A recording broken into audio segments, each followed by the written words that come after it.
नमस्कार, मैं हूं श्वेता सिंह। कहते हैं कि कोई भी व्यक्ति किसी पर भी विश्वास कर सकता है, लेकिन जब पैसों की बात आती है तो आप हर किसी पर विश्वास नहीं करते।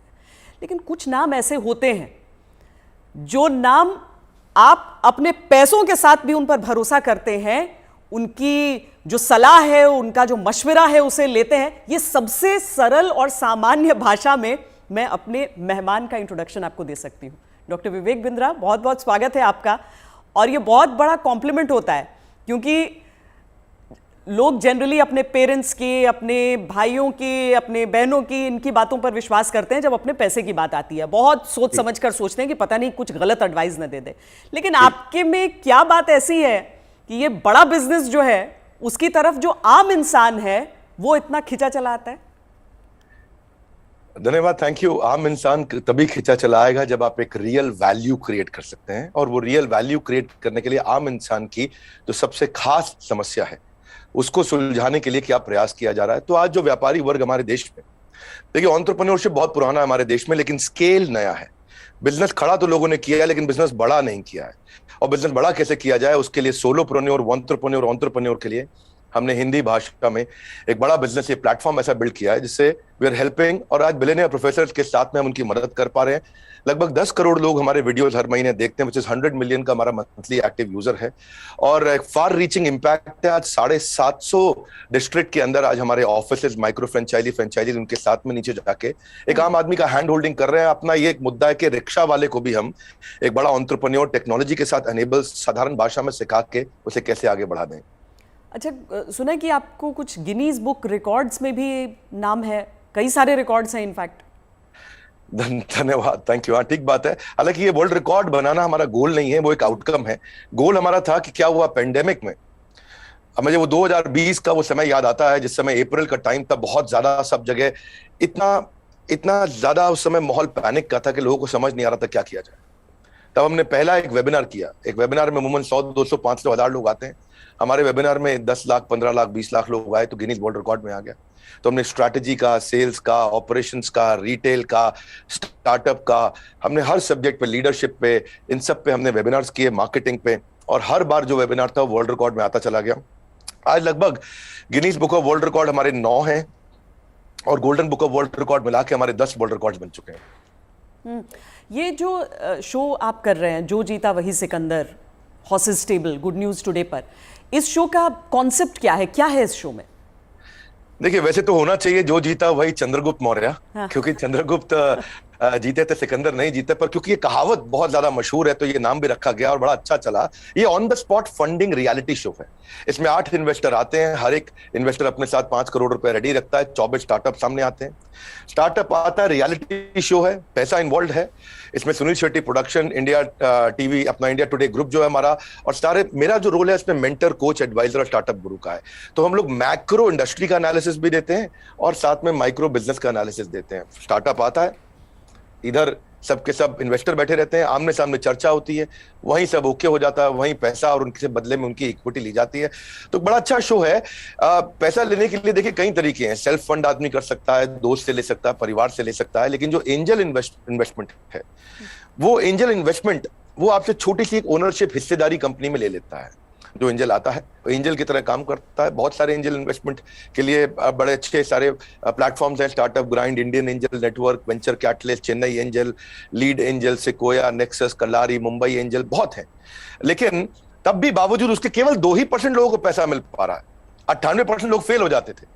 तो उसी के लिए हम लोगों ने मिलकर ये शुरू किया हॉर्सेस टेबल, जहां पे हम और लोगों को पैसा दे सके, उनकी मदद कर सके। अगर उनके आइडिया में दम है तो उनकी ग्रोथ में हिस्सेदारी देने के लिए हमारे इन्वेस्टर साथ में आते हैं, और मैं उसको वहां पे आके मॉडरेट करता हूं, मैं अपनी एडवाइस देता हूं, जिसके बेसिस पे आगे हम लोग उसको आगे बढ़ा पाते हैं।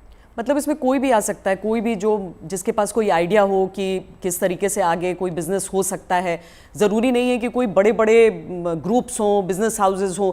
ये मकसद क्या है इसका, आइडिया कहाँ से आया? श्वेता जी, यही तो मेन मुद्दा है कि अगर आज मैं गुवाहाटी के आगे वहां से 200 किलोमीटर दूर जाके, जहां असली भारत बसता है, जो केवल दिल्ली मुंबई में नहीं है, उन लोगों को हम ला सके, उनको बढ़ा सके। देखिए, आइडिया यहां से आया कि एक एडम स्मिथ नाम के जेंटलमैन रहे, उन्होंने मैक्रो इकोनॉमिक्स में किताब लिखी है। 200 साल पुरानी किताब है, उसको पढ़ने के बाद कुछ नहीं चाहिए। वो कहते 4 चीजें होनी चाहिए एक जिस देश की पॉपुलेशन बढ़ रही है वहां बिजनेस अच्छा होगा, जहां टेंडेंसी टू कंज्यूम है, हमारे देश में स्वतंत्रता बहुत है, कुछ भी कंज्यूम कर सकते हैं, हमारा देश चाइना की तरह नहीं है। तीसरा, जहां एंटरप्रेन्योर बहुत है, और चौथा जहां इनोवेशन है। चारों लिहाज से 4 में से 3.5 नंबर इंडिया को दिए जाते हैं। इंडिया में एंटरप्रेन्योरशिप बहुत तेजी से बढ़ रहा है। तो हमारे को, आपने पूछा आइडिया कहां से आया, आइडिया यहां से आया कि गड्ढा ढूंढने का एक ट्रेनिंग दिया जा रहा है, इसके द्वारा लोगों को इंस्पायर किया जा रहा है कि कैसे एक स्टार्टअप आए, क्या वो कस्टमर का टाइम बचा रहा है तो उसको पैसा मिल सकता है, हाँ भाई बड़ा अच्छा कर रहे हो आप, क्या वो कस्टमर का एफर्ट बचा रहा है, क्या वो कस्टमर का कोई कंफ्यूजन घटा रहा है, क्या वो कस्टमर के लिए सामान सस्ता लेके आ रहा है, क्या वो कस्टमर की प्रायोरिटी पे उसको फोकस करा रहा है, क्या वो कस्टमर को बढ़िया स्किल सर्विस, क्या वो कस्टमर को कोई वेंडर आइडेंटिफाई करके दे रहा है, क्या कस्टमर के लिए कोई कन्वीनियंस क्रिएट कर रहा है। तो basically Urban Company, Oyo, Swiggy, Ola, Zomato, Flipkart, Just Dial, Zoom, ये सब इंडियन स्टार्टअप्स हैं जो कस्टमर की कोई ना कोई समस्या को सुलझा रहे हैं, और जैसे वो समस्या सुलझाते हैं, और इसी के लिए हम इंस्पायर करना चाहते हैं कि स्टार्टअप ऐसा ही है जो कस्टमर की बर्निंग प्रॉब्लम को, ज्वलंत समस्या को सुलझा सके। पर इसके आगे क्या होगा?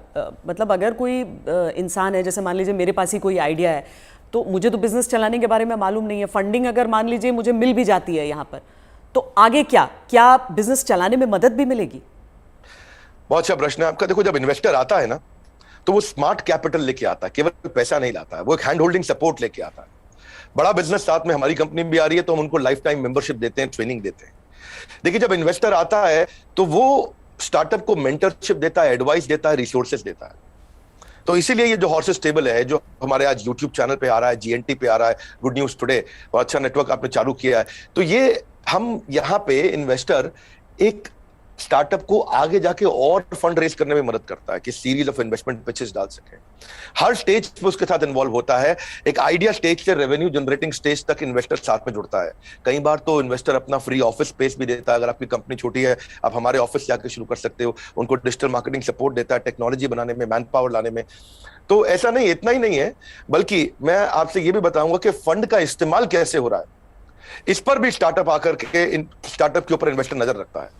इन्वेस्टर देखता है कि ड्यू डिलिजेंस करता है, उनको स्मार्ट कैपिटल देता है, उनके नेटवर्क को बढ़ाता है, उनको फ्यूचर इन्वेस्टर अट्रैक्ट करने में पूरी मदद करता है, उसको ब्रांड बिल्डिंग करता है, उसका माउथ पीस बन जाता है। वो केवल पैसा नहीं इन्वेस्ट करता है, वो उसको पूरी गाइडेंस देता है आगे, उसको बिल्कुल हॉक आई के साथ में जुड़ा रहता है, उनकी रिपोर्ट्स लेता है हर हफ्ते, हर महीने। ऐसा नहीं कि जैसे लिस्टेड कंपनी तो क्वार्टरली रिपोर्टिंग करते हैं, इनसे तो हर महीने रिपोर्ट किया। तो स्टार्टअप पे कड़ी नजर भी रहती है कि वो पैसा कैसे इस्तेमाल कर रहा है, और उसको हैंड होल्डिंग करके सपोर्ट करके ग्रोथ के लिए भी मदद की जाती है।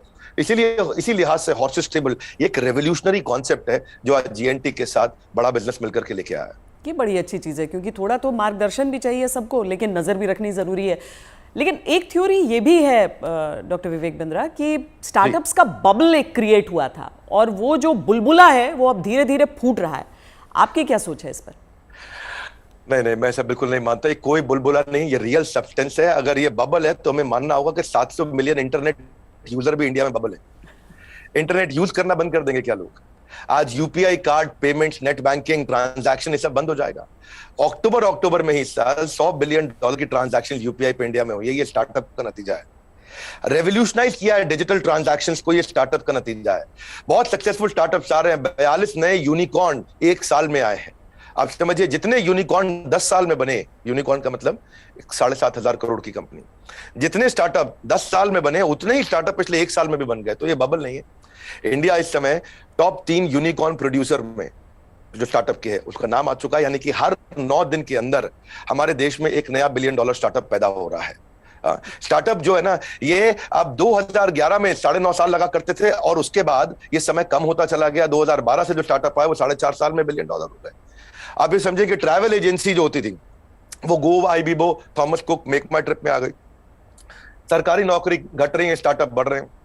पेपर अब डिजिटल हो गया है, किताबें किंडल में मूव कर गई हैं, बिजली अब सोलर होती जा रही है, रिटेलर अब अमेजॉन, फ्लिपकार्ट और रिलायंस पे मूव कर गया है, गाड़ियां ड्राइवरलेस हो रही हैं, ब्लॉकबस्टर सीडी को खत्म करके यूट्यूब, अमेजॉन प्राइम, नेटफ्लिक्स आ गया है, सेल फोन के बिल अब घट रहे हैं, इंटरनेट के बिल बढ़ रहे हैं, गाड़ियों की सेल घट रही है, ओला उबर बढ़ रहा है, रेस्टोरेंट शटडाउन हो रहे हैं, ऑनलाइन फूड डिलीवरी बढ़ रहा है। आज बच्चों को जो है ऑनलाइन स्टडीज उनकी बढ़ गई है, प्राइवेट कोचिंग घटती जा रही है। इसका मतलब क्या है, जो स्टार्टअप है ना वो एक रेवोल्यूशन है। पहले कबूतर चिट्ठी लेके जाता था, आज व्हाट्सएप चिट्ठी लेके जा रहा है। इसके बीच में बहुत लंबी जर्नी थी, और सिलिकॉन वैली में कम से कम 15 स्टार्टअप ऐसे बैठे हैं जो व्हाट्सएप के खात्मे की तैयारी कर रहे हैं।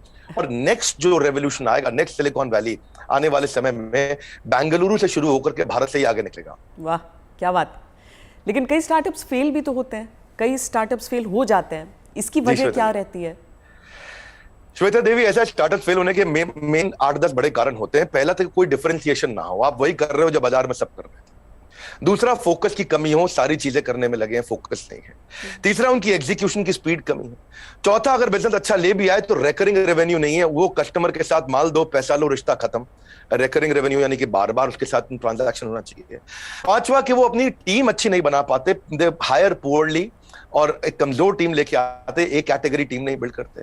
वो कुछ ऐसा बना बैठते हैं, गलती से एक और गलती एक करते हैं कि वो जो मेरे को अच्छा लग रहा पर कस्टमर को उसकी जरूरत नहीं, यानी कि कस्टमर अनफ्रेंडली प्रोडक्ट बना देते हैं, कस्टमर का फीडबैक नहीं लेके आ पाते हैं। पैशन नहीं होता है, प्रॉफिट के चक्कर में चले गए लेकिन पैशन नहीं है, ये बड़ा जरूरी है। आंसर बड़ा महत्वपूर्ण है। जो आज व्यूअर देख रहे हैं उनको ये समझना चाहिए कि अगर बिजनेस मॉडल और रेवेन्यू मॉडल कमजोर है, प्री मैच्योर स्केल किया, बिजनेस खड़ा हुआ नहीं, बड़ा करने पहले निकल गए, बिना टेक्नोलॉजी के स्केल किया और उसके चक्कर में फिर आपने कर्जा भी ले लिया, तो फिर जो है वो एग्जीक्यूशन और स्लो होगा, प्रॉफिट और कैश फ्लो खत्म होगा, और फिर कैश बर्नआउट के बाद आप फंड भी रेज नहीं करेंगे। यही मुख्य कारण होते हैं कि स्टार्टअप फेल होते हैं। तो पहले बिजनेस को खड़ा करना है, बाद में बिजनेस को बड़ा करना है। क्या हम समझे कि एक स्टार्टअप कल्चर है अब, और ये डेवलप हो रहा है, और ऐसे में भविष्य से आपकी क्या उम्मीदें हो जाती हैं? देखिए, स्टार्टअप का कल्चर अब डेवलप हो रहा है इंडिया में। पिछले काफी समय से हम ऑब्जर्व कर रहे थे, नंबर 1 पे सिलिकॉन वैली, न्यूयॉर्क सिटी, उसके बाद London, Chicago, Los Angeles, Seattle, Boston, Berlin, Tel Aviv Israel में जो है, और सिंगापुर। यही केवल 10 शहर थे दुनिया के अंदर जहां स्टार्टअप्स बिल्ड हुआ करते थे। अब अचानक बेंगलुरु बहुत तेज आगे आया। हम जो पीछे थे अब हम आगे बढ़ रहे हैं। परंतु क्यों हम पीछे रह गए थे और भविष्य में कैसे आगे बढ़ेंगे उसको समझते हैं। हम पीछे इसलिए रह गए क्योंकि हमारा इंडियन एजुकेशन सिस्टम बहुत कमजोर था। इंसान को रोटी कपड़ा मकान के अलावा सबसे ज्यादा जरूरी है शिक्षा, और यहाँ पे ग्रेजुएट इतने प्रोड्यूस हो रहे हैं जितने कंज्यूम नहीं हो रहे थे। Real time corporate campus experience नहीं है, पढ़ाई पुरानी है, स्टैग्नेंट सिलेबस है, कन्वेंशनल थियोरेटिकल क्लासरूम अप्रोच थी। इस चक्कर में अंडर एम्प्लॉयमेंट जो है वो अनएम्प्लॉयमेंट से ज्यादा बड़ी समस्या है। आज राजनेता लोग सबके सब हमारे यहाँ पॉलिटिक्स में अनएम्प्लॉयमेंट की बात करते हैं, लेकिन अंडर एम्प्लॉयमेंट कितनी बड़ी बात है कि अब ग्रेजुएट पोस्ट ग्रेजुएट को 14,000 रुपए की तनख्वाह मिलती है, पीएचडी होल्डर को आज अगर 20,000 की तनख्वाह मिल रही है तो कितना बुरा हाल है। लो इंडस्ट्री डिमांड है, इनकॉम्पिटेंट फैकल्टी है, जो कॉलेज में पढ़ा रहा है उसको पढ़ाना नहीं आ रहा, कॉलेज में प्रोफेसर वो बन रहा है जिसको कोई नौकरी नहीं मिल रही है। तो स्टूडेंट की एस्पिरेशन बहुत थी, प्रिपरेशन यहाँ थी, प्रिपरेशन है नहीं, एस्पिरेशन बहुत ज्यादा है। उस चक्कर में हमने हार्वर्ड के प्रिंसिपल्स को इंडिया में अडॉप्ट किया कि 80% case study, 10% project, 5% lecture, 5% learning, ये है 100% का पूरा मॉडल। और आप जो है ये जो आपका बेसिकली प्रश्न है कि कल्चर डेवलप हो रहा है, हाँ अब ये कल्चर डेवलप हो रहा है। ओरिजिनल क्वेश्चन आपका यही है कि कल्चर ऑफ इनोवेशन आ रहा है, और इससे ना इकोनॉमिक एक्टिविटीज, मनी सर्कुलेशन अपने आप इंप्रूव होता है, और इससे देश में फर्क आ रहा है। मेरा कंक्लूजन यही है कि लोगों के पास आइडियाज हैं, कैपेबिलिटी है। हमने जो ये शुरू किया है हॉर्सेस टेबल, जो जीता वही सिकंदर, ये एक ऐसा रेवोल्यूशनरी कॉन्सेप्ट है जिससे एक आम आदमी को भी ना मन में ये फीलिंग आ गया है यार आइडिया देने पे पैसा मिल सकता है तो मुझे भी कुछ करना चाहिए। केवल आइडिया देने पे पैसा मिल रहा है, भैया तो कमाल हो गया है, मैं भी आता हूं, मैं भी आगे बढ़ता हूं। बड़ा उत्साह इस समय बढ़ रहा है देश का। हमारे यूट्यूब चैनल पे हमको बहुत फीडबैक्स मिल रहे हैं, जीएनटी पे मैंने देखा बहुत से फीडबैक्स मिल रहे हैं, लोग बहुत पसंद कर रहे हैं, शेयर रेट बढ़ गया, वीडियो कंजम्पशन रेट बढ़ गया। नहीं, आप बहुत सही बात कह रहे हैं, क्योंकि 12वीं कक्षा की इकोनॉमिक्स जब हम पढ़ते हैं तो उसमें अनएम्प्लॉयमेंट में तो कई चैप्टर्स हो जाते हैं, अंडर एम्प्लॉयमेंट सिर्फ एक सबहेड के तौर पर नजर आता है। लेकिन बहुत बड़ी समस्या है, देश में टैलेंट की कमी नहीं है, टैलेंट पूल है हमारे सामने। लेकिन कोई ऐसा रोड मैप आपको नजर आता है कि जो प्रतिभा है युवाओं की उसके हिसाब से उन्हें मौके मिल सके? रोड मैप एक ही है कि आज बच्चों को लैक ऑफ क्लैरिटी है, उनको प्रोफेशनल करियर सब्जेक्ट कोर्स इसके बारे में जानकारी नहीं है।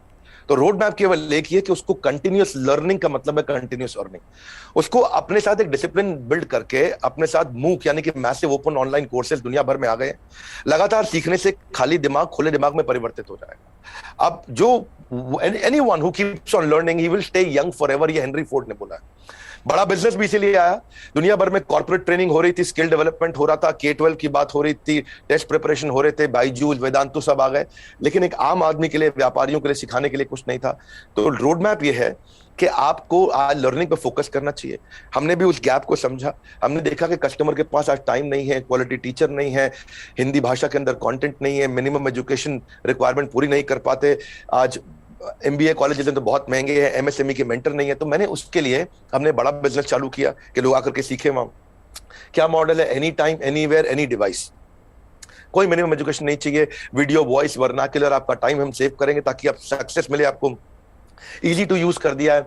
सारे business planning tool, framework, agreement, उनको डॉक्यूमेंट, स्ट्रैटेजी शीट, हर एक चीज बना के हैंड होल्डिंग के साथ, कोई भी सब्जेक्ट में फंसे वो, strategy, sales, HR, finance, customer service, funding, operations, technology, marketing, admin, legal, production, इस सब में उसको मदद करते हैं ताकि वो आकर के सीखे।